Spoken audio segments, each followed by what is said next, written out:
இது வந்தே மாதரம். இது 2022 times of India paper. அதில் வந்து ஒரு சின்ன பிட்டை சொல்கிறேன். சிபிஐ எவ்வளோ லட்சணமானது.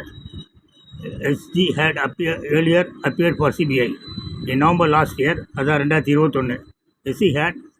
SC Supreme Court has ordered registration of the case for a CBI inquiry into alleged irregularities in sale of 26% of government stake in HZL to Sterlite for rupees 749 crore when its value was allegedly around 39 crores.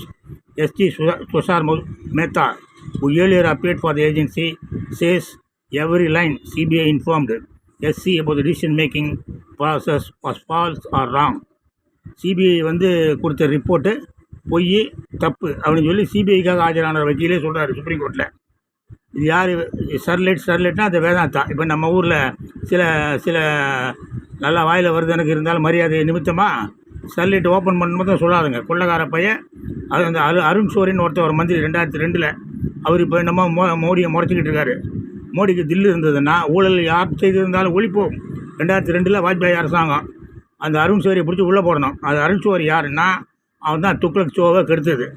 91 நான் ராஜீவ்காந்தி கொலை வழக்கு நடந்துக்கிட்டு இருக்கும்போது முறையாக விசாரணை நடக்கலைங்க ஐயா, தப்பாக நடந்துக்கிட்டு இருக்கு அப்படின்னு சொல்லி நிறையா டீட்டெயிலாம் சொன்னேன்.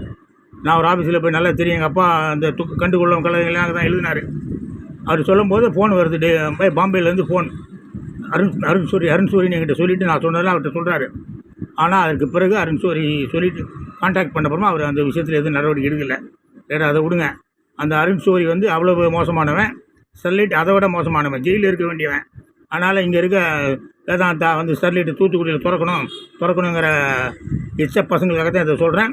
ஸ்டெர்லைட்டை திறக்கக்கூடாது. நான் நிலத்தடி நீரை நாசப்படுத்திட்டான். அதனால் தயவுசெய்து ஸ்டெர்லைட்டை பற்றி வாயை திறக்காதங்க யாரும். ஜெய்ஹிந்த்.